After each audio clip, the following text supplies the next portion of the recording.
안녕하세요. 시너지 작가 유길문입니다. 오늘 여러분들에게 공유드릴 책은 그림 읽는 CEO 2탄입니다. 제가 오늘은 좀 긴장이 되네요. 왜냐하면 방청객이 지금 5분이 앞에서, 옛날에는 그냥 핸드폰만 바라보면 됐는데 지금은 5명의 그 눈을 이렇게 응시해야 되니까 엄청나게 긴장이 되는데, 이제 오늘은 이렇게 그림 읽는 CEO에 관련돼 가지고 뭔가 창조적인 혁신, 어떻게 하면 창조적인 혁신이 일어날 수 있을까, 그것에 관련된, 끊임없이 새로움을 탐하는 게 핵심이래요. 그래서 그것에 관련된 어떻게 하면 창조적인 혁신을 할 수 있을까. 첫 번째 키워드는 뭐냐면요, 관찰, 잘 보는 것이 힘이다. 그러면 이것에 관련돼 갖고 내용이 어떤 것이 있는지 한번 볼까요? 이제 페이지 109페이지 나와 있는 건데요, 한번 그림을 한번 보여드리겠습니다. 자, 어떤 그림인가요, 이게? 예시라는 화가가 본인도 이 안에 있고 손바닥 위에다가 뭐 하나를 올려놓고 그 안에다가 뭐 엄청나게 뭘 담아놨잖아요. 그잖아요. 근데 이런 게 그냥 나타나지 않는다는 거죠. 그잖아요. 이게 관찰의 힘이다. 그런 거고, 이것에 관련돼 가지고 그런 얘기를 해요. 세계의 어떤 명화들을 감상하면서 관찰력과 창의력이 밀접한 관련이 있다는 사실이 확인이 됐대요. 근데 왜 관찰력이 뛰어난 화가가 창의적인 작품을 제작하게 되는 것일까? 이런 얘기를 하는데, 그 해답은 뭐냐면요, 인간은 사물을 관찰하면서 특정 대상을 의식하게 된대요. 이게 관찰하는 게 되게 중요한 거죠. 그리고 의식화 과정을 거치면서 관찰의 결과를 상상하려고 정신을 집중한대요. 다시 말해, 관찰력은 우리 시각을 예리하게 만들고 기억을 증진시키고 집중력을 훈련시키는 가장 유용한 도구라는 거예요. 그렇게 책 속에서 이야기하거든요. 그러면서 여기 관련돼 가지고 조금 더 덧붙이면, 그렇다고 한다면 관찰력을 기르는 가장 좋은 방법은 무엇일까? 근데 이것은 그림책이잖아요. 그림책이기 때문에 해답은 뭘까요? 해답이, 여기 방청객이 계신데 아무도 대답을 안 해요. 해답은 미술품을 감상하는 것이래요. 미술품을 감상하면서 그림에 표현된 선과 색채, 형태, 명암, 질감 등을 꼼꼼히 살피는 훈련을 쌓으면 관찰력이 놀랄 정도로 향상된대요. 독자가 감상한 그림들이 그런 사실을 증명하지 않던가, 뭐 이런 얘기를 하거든요. 그러니까 결국에는 뭐냐면, 영화를 열심히 감상하자. 이미지의 시대를 사는 현대인들에게는 아는 것보다는 무엇이 힘이라고요? 아는 것보다 보는 것이 힘이다. 이렇게 이야기하거든요. 이게 이제 이명옥 씨가 이야기하는 거거든요. 자, 두 번째는 뭐냐면, 내 무한한 가능성을 활용하라. 가능성 관련된 거예요. 도대체 이것은 어떤 그림이 있는지 한번 볼까요? 페이지 119페이지 있는 건데, 우리의 내 무한한 가능성을 활용. 딱 해가지고, 이것은 누구 작품인지 아세요? 아마도 레오나르도 다빈치 작품인 것 같아요. 내 무한한 가능성 활용하려고 하는 것은 어떻게 보면 여기 사람도 있지만 자연 쪽에 관련돼 가지고 아주 이 그림이 특별하대요. 혹시 특별한 것을 여러분 시청자분들 혹시 감지하셨나요? 아니면 여기 방청객 여러분 감지하셨나요? 여기 핵심은 뭐냐면요, 제가 설명해 드릴게요. 자연을 늘 관찰했던 레오나르도는 가까이 보이는 대상은 형태도 또렷하고 색채도 진한 반면에 멀리 있는 물체는 윤곽이 흐릿할 뿐만 아니라 푸른색을 띈다는 사실을 발견했대요. 그래서 그것을 여기다가 알면 그대로 재현한 거예요. 그림 속의 산풍경을 희미하게 표현한 것도 멀리 있는 산을 관찰하던 것 중 가까운 곳의 나무 형태는 뚜렷하고 색깔도 진하지만 먼 곳의 산은 안개가 낀 것처럼 흐릿하면 푸른색이 감돈다는 사실을 깨달았다는 거예요. 이건 엄청난 거라고 표현하더라고요. 그리고 위대한 예술가가 될 수 있는 비결은 뭐냐? 레오나르도 다빈치가 말할 자격이 있는 사람이잖아요. 말할 자격이 있는 화가잖아요. 자연 법칙에 대해 끊임없이 질문하고 탐구하는 사람이 돼야 된대요. 그 레오나르도 다빈치 끊임없이 계속 그걸 활용을 한 장본이잖아요. 그러면서 레오나르도 다빈치가 한 이야기가 뭐냐면, 화가들이요, 그대는 자연이 창조한 모든 종류의 형태를 모방할 수 있는 만능이 되지 않고서는 결코 훌륭한 화가가 될 수 없다는 사실을 알아야 한다. 자연의 다양한 형태들을 관찰하고 머릿속에 각인시켜두지 않으면 만능이 될 수 없다. 화가는 자연 법칙에 따라서 필연적으로 생겨날 수밖에 없는 자연현상의 원인을 분석하고 그 해답을 예술의 언어로 표현하는 통역사가 되어야 한다. 이것은 레오나르도 다빈치의 비밀 노트에 적혀 있는 내용이거든요. 뭐 지금 내가 화가가 아니다고 할지라도 지금 하고 있는 모든 쪽에 해가지고 자연을 관찰하는 것은 의미가 있는 것 같아요. 그리고 나를 뭔가 생기 있게 하고 활발하게 하고 힘있게 만드는 것은 실은 자연이잖아요. 그런 거고, 세 번째는 뭐냐면 끈기와 집념. 네. 그래서 여기 이제 앞부분에 이제 그런 얘기가 나와요. 영화 쿠바디스 감독이 누구냐면 머빈 느로이라는 사람인데요. 자기가 만든 영화 쿠바디스를 보고 나서 어떻게 표현했냐면, 오 신이여, 진정 내가 이 영화를 만들었다는 말입니까? 이렇게 표현했대요. 얼마나 자기가 만들고 감동했으면. 그런데 실제로 이제 미술 쪽에서도 보면 여러분들이 알고 있는 르네상스의 조각가 중에서 가장 여러분 기억나시는 분 있나요? 미켈란젤로. 맞추셨네요. 미켈란젤로가 시스티나 에베당 천장에다 그린 그림이 뭔지 아세요? 최후의 만찬은 아니고. 있는 거 아시죠? 천지창조. 이 천지창조를 사람들이 이게 진짜 이게 사람이 만들었단 말이냐 아니면 다 막 감동을 했다는 거예요. 본인도 감동했겠죠. 일면 그 내용은 생략을 하고요. 여기에서 끈기, 뭔가 집념 관련된 해가지고 그림을 한번 보여드리면 어떤 그림이냐면요. 세 잔의 그림이거든요. 세 잔. 근데 이 그림이에요. 이 그림. 보이시나요? 세 잔 하면 원래는 수련. 저도 이제 제가 이제 수련을 조금 연습을 많이 하고 수련을 하다 보니까 수련도 제가 사진을 찍었는데, 잘 보이시나요? 이게 실은 세 잔이 이 산을 엄청 많이 다닌 거예요. 그래가지고 이 산만 60점 정도를 그렸대요. 자기 고향인 남프랑스 엑상 프로방스에 있는 생트 빅투아르 산 풍경이래요. 근데 여기를 올라갈 때마다 다르게 다양한 각도에서 산을 관찰한 거예요. 그래서 세잔이 뭐라고 했냐면, 관찰한 것만으로는 충분하지 않다. 생각도 해야 한다. 이런 이야기를 했거든요. 산의 전체를 파악하려면 한 방향이 아닌 여러 시점에서 관찰해야만 된다는 사실을 깨달았기 때문이다.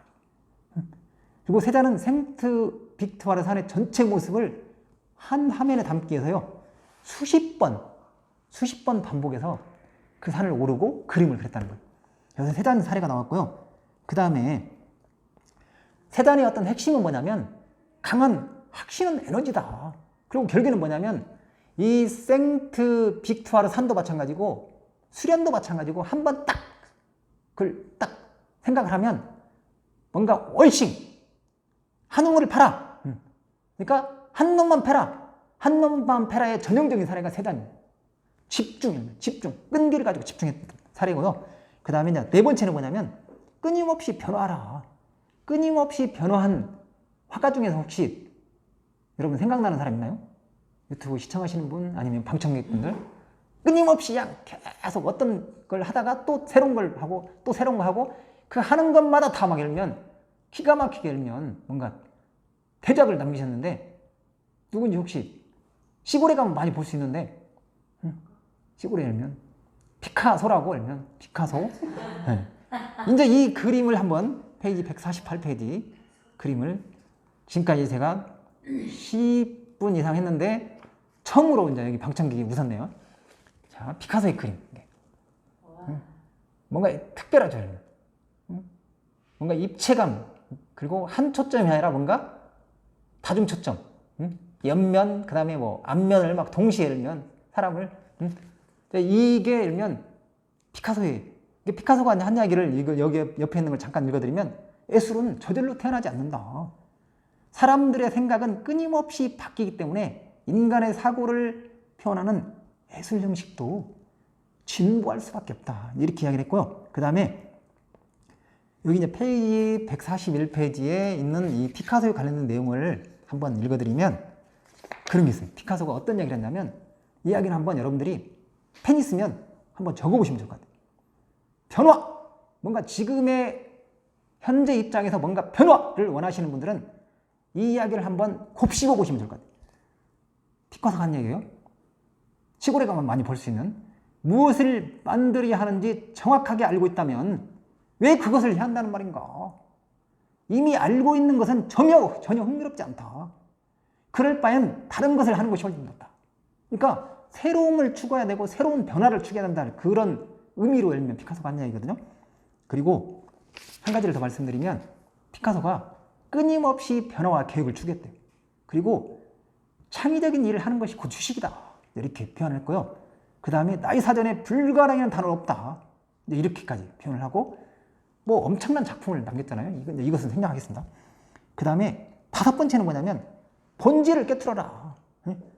뭔가 창조적인 혁신의 핵심 중에 하나가 본질을 들여다보는 것. 본질을 들여다보는 관련된 그림은 어떤 게 있는지 한번 그림을 보여드릴게요. 페이지 157페이지. 이게 누구냐면요. 칸딘스키 그림. 이 그림을 저도 일본에 가서 봤는데 힘들었더라고요. 어때요? 뭐가 보이나요? 아무것도 안 보이죠? 뭐 왔다 갔다 하고 막 이러면. 근데 중요한 것은 뭐냐면 근데 이건 추상화예요. 추상화. 그리고 이것에 관련돼 갖고 실은 이것에 관한 사례가 뭐냐면요. 칸딘스키가 그림을 이렇게 그려놓고 있잖아요. 어느 순간에 자기 그림을 갔는데 막 그림이 막 너무 좋더래요. 깜짝 놀랐대요. 이게 뭔 그림이다 했는데 그 그림을 보고 깜짝 놀란 게 뭐냐면 이젤이 이렇게 원래 반드시 있어야 되는데 옆으로 꼬꾸라져 있었던 거예요. 그래가지고 이제 그것을 보고 나서 이 사람이 이제 깨달음이 왔다는 거예요. 아, 이것은 내가 뭔가 그 그림을 제대로 그리는 게 중요한 게 아니라 뭔가 이렇게 다르게 그리고 단순화하는 게 중요하구나. 그런 얘기를 하거든요. 그래서 칸딘스키 핵심 이걸 읽어드리면 칸딘스키는 대상의 겉모습보다 본질을 표현하기 위해 추상화를 창안한 것이다. 그가 사물의 본질을 파악할 수 있었던 것은 대상의 불필요한 면을 제거했기 때문이다. 설령 그림에 관심이 없는 사람일지라도 칸딘스키처럼 사물을 추상적으로 보는 훈련은 필요하다. 복잡하고 어려운 문제에 쉽게 접근할 수 있기 때문이다. 그런 얘기를 하거든요. 여름날 잎이 무성할 때 나무를 보면 그 형태를 짐작조차 하기 힘들다. 그러나 잎이 죄다 떨어진 겨울에는 나무 형태가 또렷하게 드러난다. 잎은 외양이며 몸체는 나무의 본질이다. 자, 화려한 겉모습 대신 심플한 본질을 보자. 그것이 곧 칸딘스키식 추상적인 삶을 살아가는 지혜다. 이런 얘기를 하거든요. 뭔가 이해가 가셨죠? 네. 그리고 167페이지 관련돼갖고 자, 그러면 이 추상화 쪽에 관련돼 가지고 추상미술을 감상하면 어떤 점이 좋을까 하면 어떤 점이 좋을까요? 추상미술을 감상하면 겉모습보다 있잖아요. 본질 혹은 문제의 핵심을 단숨에 간파하는 능력을 기를 수 있대요. 이것은 누구나 시오나 니더들이 가지고 싶어 하는 거잖아요. 그러니까 뭔가 인사이트, 안 보이는 거, 본질 그걸 제대로 들여다보려면 추상화를 계속 들여다보는 연습을 해라. 핵심은 그런 거. 그리고 결국에는 뭐냐면 따라서 사물을 추상적으로 보는 훈련을 쌓으면 세부적인 형태의 눈을 빼앗기지 않고 본질과 핵심을 파악하게 된다. 제 아무리 복잡한 외형을 지녔더라도 기본적으로는 간단한 형태의 기초를 두고 있으며 뭔가 이런 거 있잖아요. 그러니까 핵심을 파악할 수 있는 힘이 길어지는 거다 이런 얘기예요. 그다음에 마지막 뭐냐면 전통에 도전하라. 전통에 도전하라. 그런 뭔가 전통이 있는데 그것을 기존의 어떤 것을 도전하는 그런 쪽에 관련돼 가지고는 어떤 그림이 있는지 한번 보여드리겠습니다. 페이지 181페이지. 짠. 그림 보이시나요? 누구 그림 같아요? 마티스, 앙리 마티스. 이게 이제 피카소가 자기의 영원한 숙적이라고 한 마티스. 이 마티스의 최고의 강점은 뭐냐면요. 기존에는 사람들이 색채에 대해서 색채의 진하고 이런 것을 거의 신경을 안 썼는데 그 색채의 마술사라고 표현을 해요. 그러니까 이 마티스가 한 이야기를 한번 잠깐만 여러분들한테 공유해드리면, 정확하게 묘사하는 것보다도 완전히 다른 그림을 그리는 것이 더 중요하다. 진정한 화가에게 한 송이의 장미를 그리는 것보다 더 어려운 일은 없다. 장미를 제대로 그리기 위해서는 지금껏 그렸던 모든 장미를 잊어야 하기 때문이다.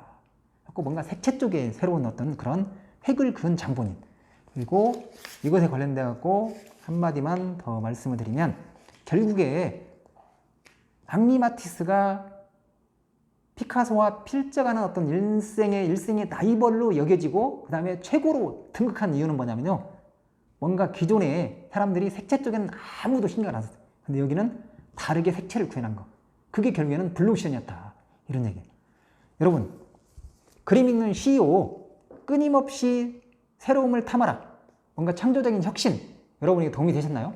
그렇다고 한다면 구독 버튼 꾹 눌러주시고, 구독 버튼을 꾹 눌러주시면 어떤 대표님께서, 그 다음에 대한민국 최고의 웃음 치료 전문가님께서 건강에도 좋고요, 네, 그리고 웃음도 저절로 나오고 행복도 온대요. 그러니까 구독 버튼 꾹 눌러주시고 댓글까지 달아주시면 감사하겠습니다. 마치겠습니다.